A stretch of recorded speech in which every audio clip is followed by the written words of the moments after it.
I recently ran into an old co-worker from our time we worked at the sandwich shop in the truck stop.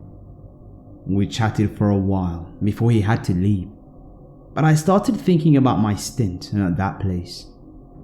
Specifically the creepy sandwich guy. In college, I worked some overnights at the truck stop. It was a pretty safe place in a smaller town, and there had only been 3 incidents in the 4 years the place had been open before I got hired in. 1 trucker got robbed, 1 group of ladies arrested for serving the truckers, and 1 OD. I was never really worried, even though my co-worker seemed a little concerned that I was a young girl working overnights at a truck stop when there was only 1 other employee in the whole place. Usually, it was really slow. Most of the time, I'd get 3 or 4 truckers come in within the first hour. A couple of people come in with the munchies and ordered 3 dozen cookies one time. But usually, it was maybe 1 or 2 an hour. So I'd spend about 3 hours cleaning ovens, finishing dishes, deep cleaning the lobby, that kind of thing. And then I'd get to spend whatever time between customers doing homework. The overnight boss on the other side, the gas station side, was cool, as long as everything was cleaned. A few weeks before I inevitably left this place, a guy came in about 20 minutes before my shift was over, so it's about 5 AM by this point. My co-worker had arrived early, so he could fill out some paperwork he had to get done, so he was sitting in the back office already. I started making this customer sandwich, making chit-chat like usual. Nothing seemed out of the ordinary. He told me he was driving from New York to Wisconsin, asked me a little about how my night had been. Nothing crazy. I wrapped up his sub, rung it up, and threw in a small discount for him since he seemed nice, and I was just happy I was getting ready to go home for a few hours of sleep before I headed to campus. When I went to take his change, things went wrong. He dropped the coins in my hand, but suddenly, he had his grip tight around my wrist. The next thing I knew, I'm on the other side of the counter, on the floor. He had yanked me across the counter and still had a tight grip on my wrist. Thank God my co-worker was there. The manager on the other side had slipped into the bathroom, so to this guy's knowledge, I was the only one there at the time. But my co-worker, while filling out his papers, was looking at the cameras and had seen everything. He was out of the back just seconds after I hit the ground, and before I really knew what was going on, he had chased the guy outside. He didn't pursue him far, afraid that someone else was nearby who would come after me. So, he ran back inside, locked the door to our side of the store, and shouted for the manager to call the police. The cops came, they searched the area and watched the security videos, but nothing ever came from it. The guy disappeared, and I never heard anything about him. I put in my 2 weeks notice the following day after my nerves had calmed down. I switched around so I was working during the day around my classes for my last few days, and they made it a policy that 2 people were to be working both sides of the truck stop on overnights from that point on. I still live about half an hour from there, and honestly, I haven't went back since my last day just because that memory is still in my mind almost 8 years later. I hope I never see that man again.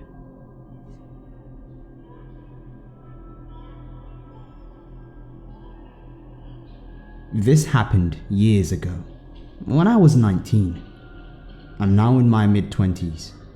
I still remember this very clearly because of how creeped out I was.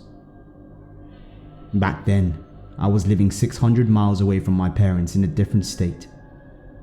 Even though there was a distance, my mum and I still talked on the phone at least twice a week, and we were still really close.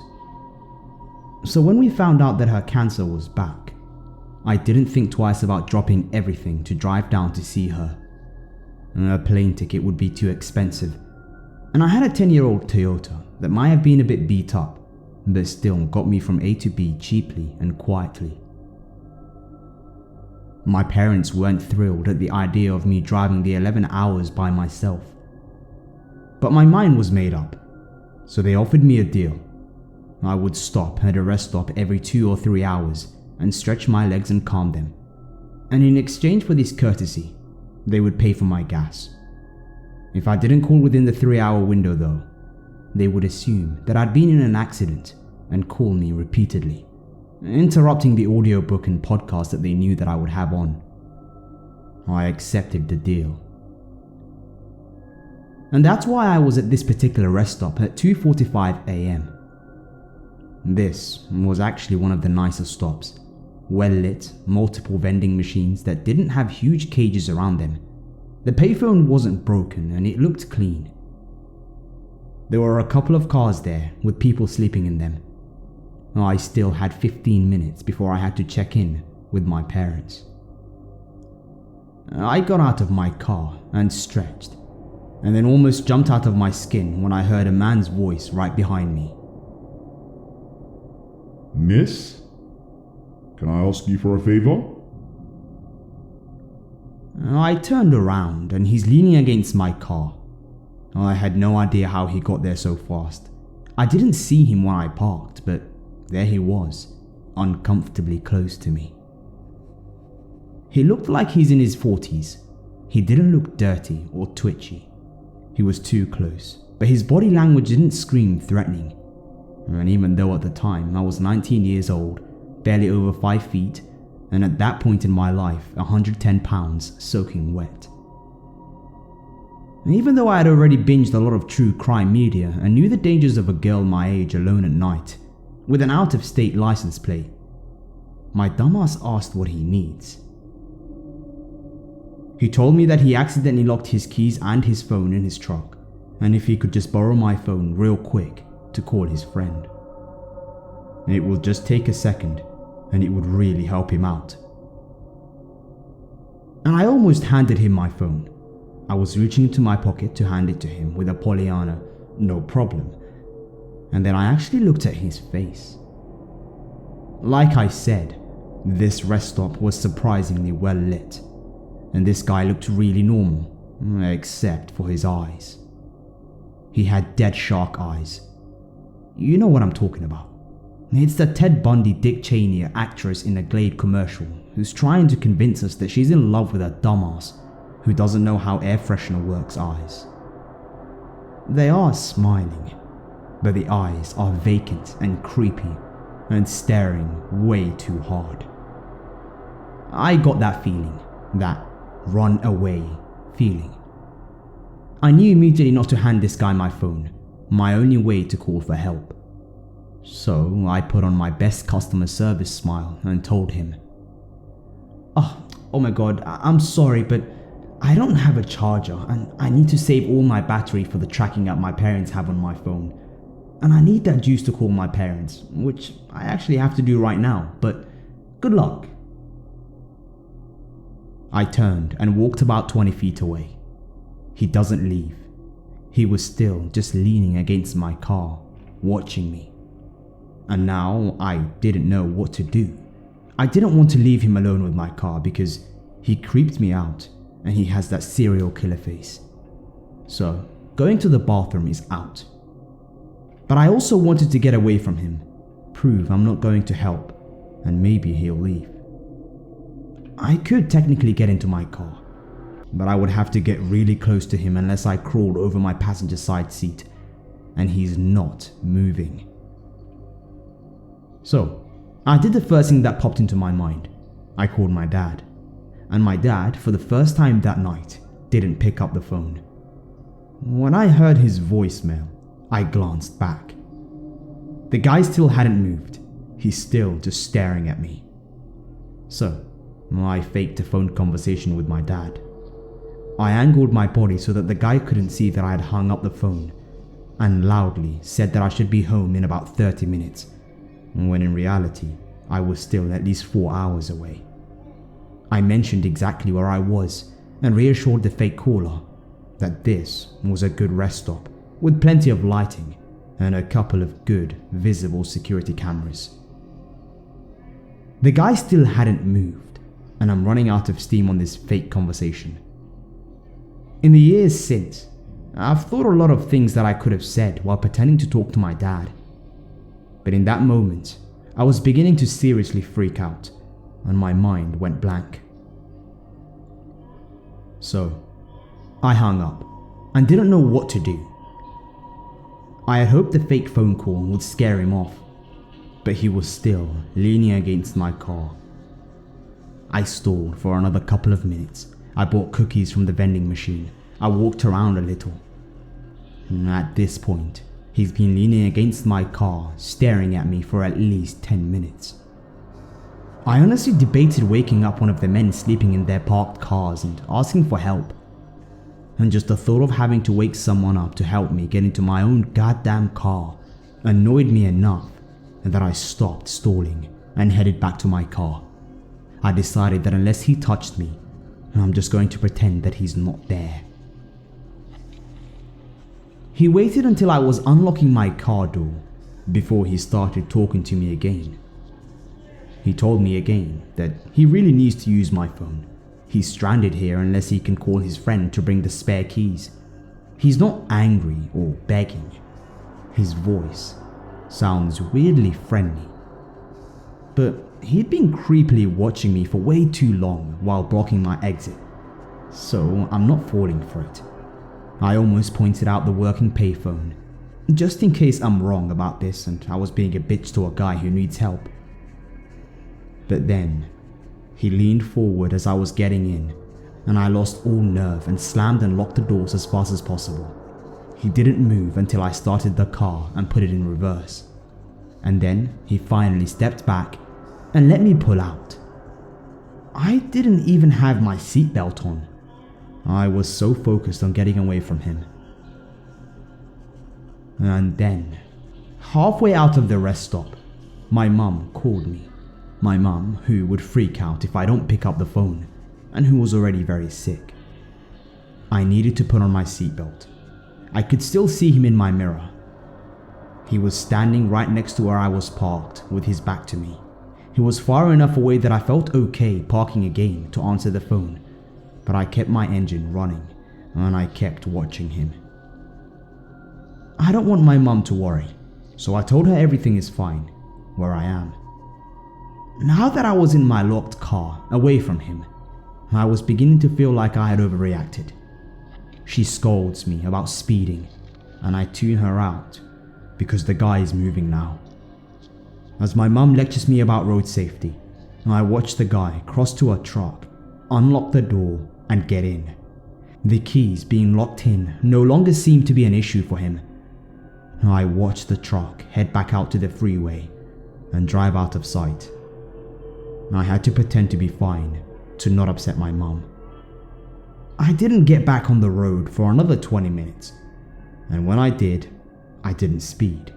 I didn't want to see that truck.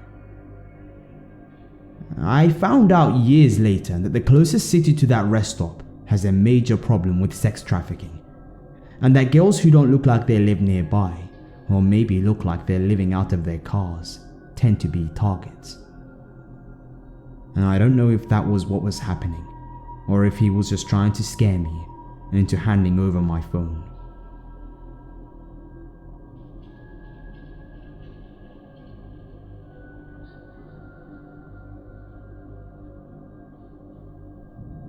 So, this actually happened to me last night. I'm still pretty shaken up by the experience, and promptly quit this shitty part-time job right after. I work at a retail store in a not so nice part of town. Since the area isn't the very best, not many people ever come into the store, and even less people come in at night. Something important to note is that the store does not have any cameras, nor does it have a panic button. So basically, anyone could do anything, and we've had many people steal little things here and there. Looking back, this should have been my first clue to quit ASAP. Working this night shift was me, a very small girl, and my co-worker, basically the exact height and build as me. We were joking around and playing on our phones because it was about 7:30 PM at this point, and no one had come in for about an hour. Suddenly, a group of people, 2 men and 1 woman, came in all at once. A side note about these people. They're all wearing black head to toe, facial tattoos, and were very confrontational upon arrival. The woman was a very husky woman, and I was honestly very intimidated by her. Her friends, the two men, were at least 6 foot each, towering over both me and my co-worker, who were both 5'3". One of the men immediately asks us what our ages were and complimented me on my smile. I'm kind of awkwardly laughing and trying to be as kind as possible to get to these people to leave fast. The woman basically corners my co-worker over in one of the aisles, so she's unable to walk over to where I am, which is right behind the counter. The woman is basically yelling at my co-worker, asking her, "Why don't you hire me? I need to work. Hire me." Pretty much scaring the both of us. While this is going on, one of the men walks over and blocks the door. The other man comes up to the counter and looks at all the $100 to $300 items we have stocked behind the counter and jokes to his friends about how he needs all of these items. He then turns to me and says with a deadpan face, "Give me everything." I awkwardly laugh and say, "Everything?" He then says nothing and continues to stare right into my face for 5 more seconds before repeating, "Everything."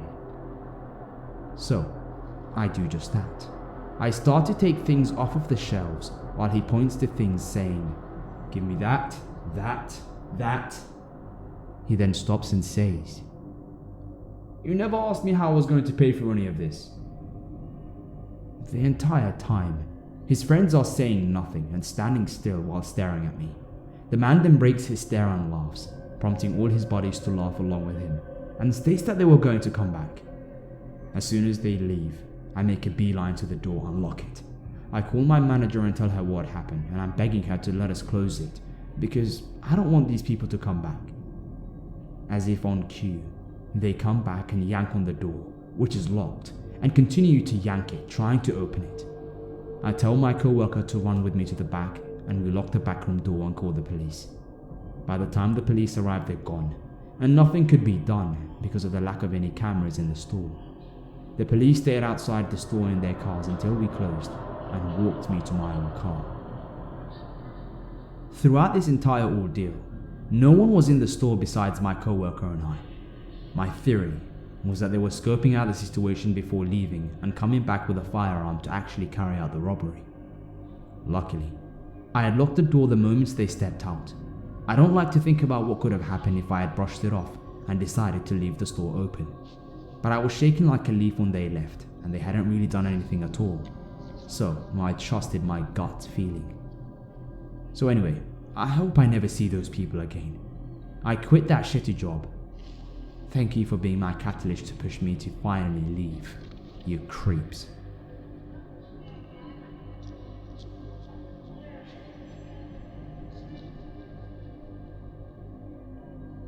A little over a year ago, I had a job working overnight at a gas station close to my house. I'm a woman and was 31 at the time. I know, to some, it seems unsafe for a woman to work graveyard shift by myself. However, it was a slow store and the sheriff's office was about 20 feet across from it. I really didn't think I would have that many problems. There would be about 30 customers in an 8-hour shift, and that was on a busier night. It was about 3:30 in the morning. I went outside to sweep the parking lot and last minute checked the trash. It was time for a cigarette, and I had one headphone in, kinda jamming out. Across the road in the parking lot of the sheriff's office, I saw a figure with his back to me. He was swaying back and forth while looking down. Honestly, it looked like he was enjoying a much needed piss. Against the sheriff's office though. Yeah, the building closes at 4 PM and doesn't open again until 6 the next morning, but why? By the back of his ripped white t-shirt, I remembered that he had come in about 4 hours earlier. He was a total creep, and I could already tell that he had a good buzz going. I didn't say anything. I just took my eyes off of him and tried not to draw attention to myself. It was working until a car pulled in.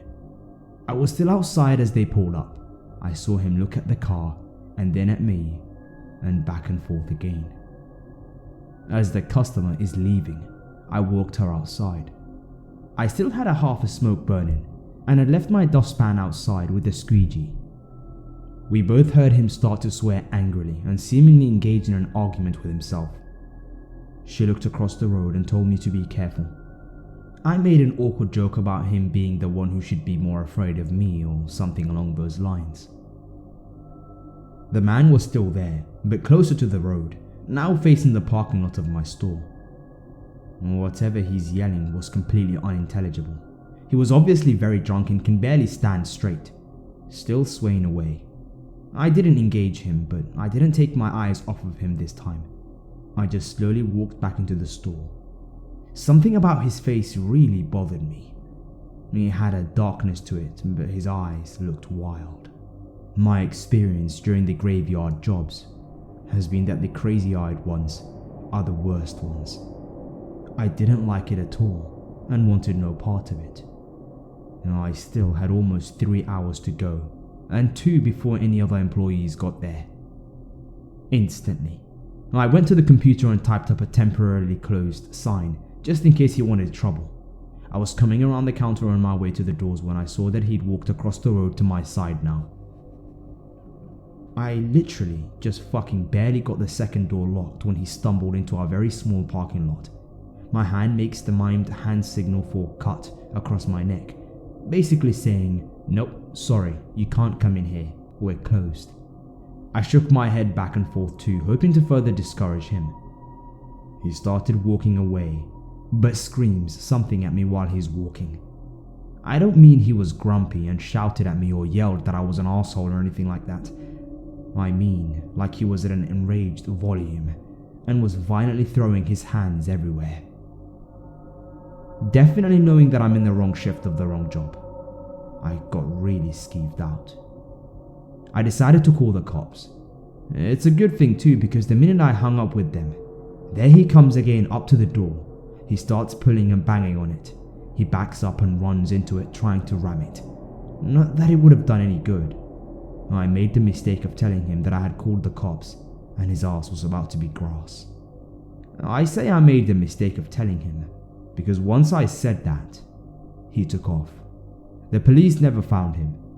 They drove around the road and surrounding neighbors for about an hour, but found no one. He was on foot, so I don't get where he could have gone to. He didn't harm me, and with them not finding him, I didn't fill out a police report or anything. I was safe behind thick glass doors that were closed for the rest of my shift, and it just sucked. Maybe if I didn't warn him ahead of time, I would have had time to spend the last 3 months of my job constantly looking over my shoulder. I'll never know what the right choice was. I'm just glad I don't work there anymore.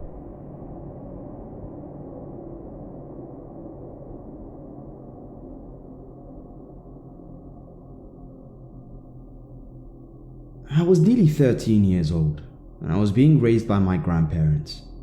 We lived in a little tourist town in Florida. They had had problems with their daughters as adults, my mother being the older of the two, and they wanted to do everything they could to make sure that I didn't turn out the same way. A do-over, if you will. So, needless to say, they were very strict. My aunt was having a good period where she had her shit together. We were all very close. My aunt understood what it was like to be raised under a glass dome, metaphorically speaking. So being as she was my only aunt, she made sure that the time we spent together was super cool. I would stay over Saturday nights. We would go out and hang out at the pier, and she would let me hang out with my middle-class boyfriend, who would find ways to get to wherever I was. My grandparents had no idea of any of these activities, of course. I was just spending some quality time with my aunt and giving them a break. It was nice that I had a younger female figure, since my mum wasn't around. One night, when we were having fun, my aunt meets this guy, and they really hit it off. He was very nice and introduced himself to me. He went by JR, and at first was a kind and charming talker. They exchanged numbers after hanging out a while, and then we went home and went to bed. They ended up going a bit more, and my aunt had really liked JR. He took her to his home and introduced her to his father and showed her around his land. He lived out in the woods in the middle of nowhere. I've lived in this town for over 30 years now, and I still to this day couldn't tell you where this land is. I was only there once. He was teaching my aunt how to shoot a gun. I remember her shoulder rocking back with the impact of the shot, and it surprising her. He had these weird flamenco dancing clothes in his closet. It was all seemingly harmless. I mean, everyone has their quirks. About 10 days, maybe 2 weeks later, we were again at the pier, out by the payphones talking about what to do that night and what to get for dinner. JR and my aunt were in their late 20s, early 30s, and as much as she loved, I imagined there were times that I got in the way. Anyway, we were at the pier and he was talking about how he has these painkillers. He offered me one. I declined, of course, and told him that I had high tolerance to pain anyway and didn't need that stuff. He then, with a huge smile, asked me if he can see for himself, assuring me that he won't really hurt me. He's just trying to have some fun. This bastard twists my arm behind my back until I hear a pop. I start to cry and he laughs and says, "Oh, sweetheart, I was only playing. You said you had a high tolerance? I guess I was stronger than I thought I was being. I'm sorry. No need to ruin the good time we're all having." I go in the private pier office, which my granddad managed, crying. My aunt comes in and lets me know that she thinks it's fucked up too, and that she talked to him about it. She goes back outside, and he asks her what she's up to that night. She tells him that she isn't sure if I am staying over, because of what just happened. I was whining about going home. I was pissed that she hadn't decked him right there and there for hurting me. Well, he tells her that they should meet under, let's call it, the Sunset Bridge at 2 a.m. on the other side of town. He says that the stars are beautiful, and you can listen and hear the fish. He tells her that he would love to see it with her, and they can dance under the moon.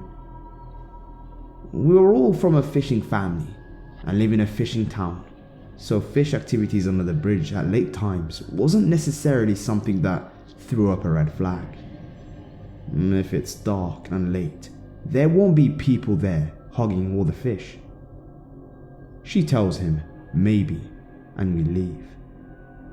I decide to spend the night after all, later sneaking in, and if only she would pick up my boyfriend Charlie, playing up on guilt points.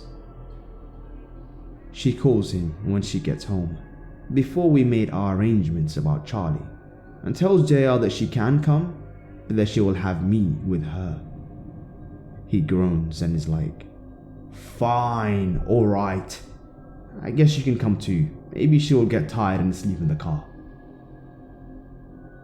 About an hour after, she called him the first time. I asked her about Charlie and she agrees.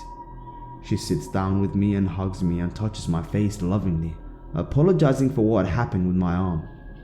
She then calls him again and tells him not to worry. She's picking up Charlie, so I'll have my own entertainment and they can have their time. JR goes into a rage and starts sputtering and cussing about how it's too complicated now and he just wanted an intimate time with her, not a damn family reunion. He went on about how he didn't want to have to babysit a 13-year-old girl and her 14-year-old boyfriend. He hangs up after calling her a crazy bitch. She bewilderingly hangs up the phone and tells me what happened. We go out about our night with pizza rolls and PlayStation and things are fine. He calls her a few times and drives by the house for a couple of weeks, but my aunt was having none of it. After a while, he left our lives just as swiftly as he had come. The whole affair lasted only a month, even if that. 3 weeks maybe? And all in all, it wasn't the craziest experience she had with a man. JR was soon forgotten, and we went about our business. Flash forward 2 years later. I'm almost out of middle school. My aunts moved to a city about 40 miles away. I still lived with my grandparents.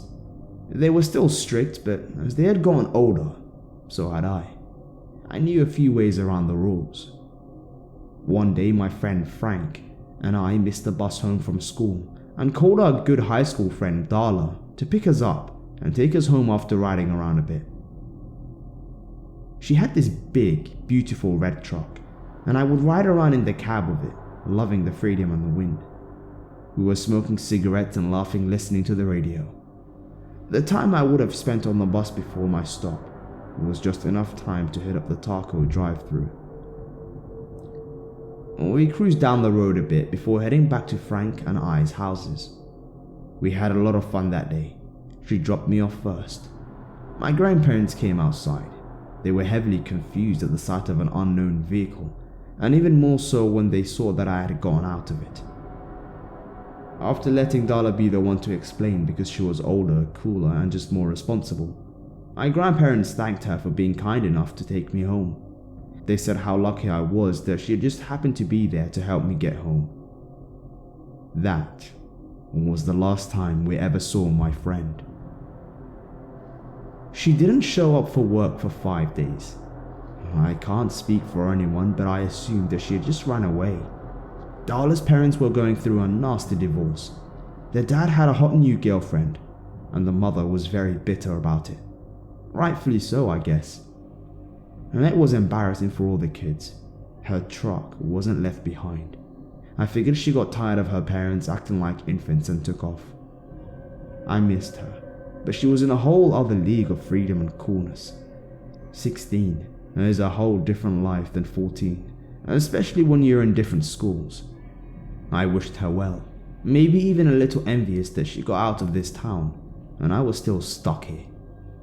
I hadn't heard anything for 2 weeks about her when, about 9 at night, my grandparents got a phone call to turn on the news. Darla's body was found out in the woods. She'd been strangled to death and just left out there.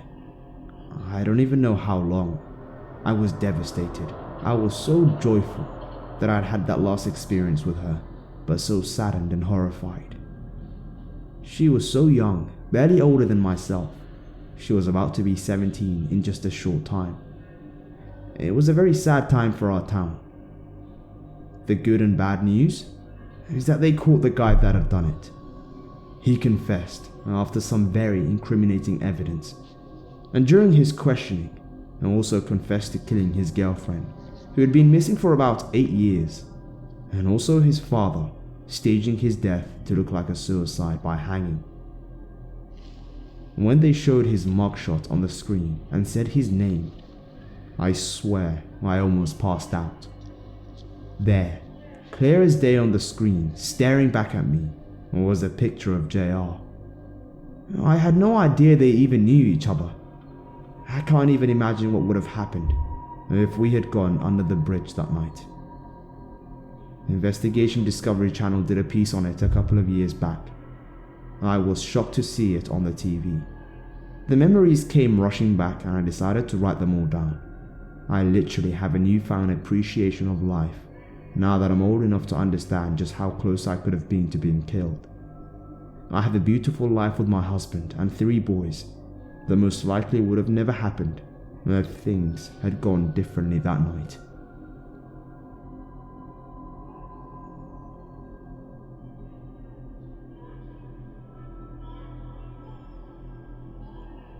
This just happened about 20 minutes ago. I just moved back home with my parents, who are divorced, and they live sort of in the woods away from the main roads. My old house that I just moved from was in the next town over and on a main road, so if you called the cops they would be there in 2 seconds. Here, it takes a little bit longer than that. So, I'm having my coffee on the couch. My daughter is playing on the floor. We're the only ones home right now. I walk out into the kitchen to make more coffee, and I pass by the dining room windows, which look out onto the road in front of the house. And I see a man come walking up the road which is kind of weird because it's such a private area that you don't ever really see cars or people unless they live here. So I watch him coming slowly up the road, and then he stops in front of the neighbor's house and is staring at the house, then back over his shoulder. And he does this a few times before I'm like, okay. So I slink out into the entryway and lock the front door, walk back into the kitchen, and he's still looking at the neighbor's house. I go back into the room and retrieve a gun, and I stay watching him out of the window, but out of sight. Then I watch him move forward and stop at our driveway. My daughter is still watching TV in the living room as I kept looking back at her, then back at him. I take my cell phone out and call 911, and I say that I think someone is about to try to break in, and I give them the address. They said they were sending someone ASAP and to keep the doors locked. I put my phone in my back pocket still on, and then I heard 2 loud thumps on the front door, and then again. So I calmly walk over to the window next to the door and open it, pointing the gun at the man. He steps back and says, wrong house. So I say, yeah, wrong fucking house. I keep the gun pointed at him. He stares at me for a moment which felt like 20 minutes before turning around and leaving. I could still see him in view when the cops pulled up, so I pointed and they went and got him. They said they found a lot of drugs on him and 2 knives in his pockets, along with some money, so he was probably up to no good. I'm so glad that nothing else happened.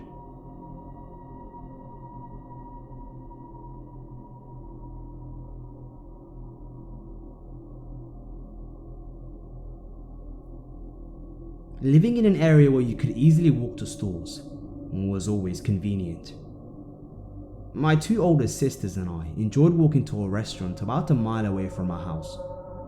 Our mother trusted my older sister, who was around 15, to take us occasionally. One day, we were eating and happily talking when we noticed a man sitting alone staring at us. And us being young, we just laughed it off and joked around about it. If the man made eye contact with me, I would just smile. Once we were done, we got up to begin walking back home. Strangely, the man also got up quickly to leave, despite arriving later than us. As we crossed the street from the restaurant, the man began running after us, shouting. My older sister immediately told us to start running, and so we did. After running for a few minutes, we thought we lost him, but all of a sudden he appeared on the street, this time in his rusty white car. My heart dropped as I realized what his intentions were, despite only being 7 or 8 years old at the time. We ran into a different street and hid behind a van. I was crying in fear, but my sister's eyes were wide in confusion of what was happening. When the coast was clear, we managed to get to our house and tell our mum what had happened. She, of course, was shaken up at what we had told her and wouldn't let us leave the house. As the day continued on, I was playing in my backyard where in my mind I was safe. I could still see a glimpse of the street from the fence and identified the same rusty white car cruising down the street slowly. I ran inside and told my sister, not wanting to go outside for the rest of the day. The next day, my sister and I needed to walk to school, even after what had happened. We held hands tightly and walked with our heads down in fear of being spotted by the man. This fear continued throughout the year. We stopped walking to that restaurant, and luckily, we never saw him again.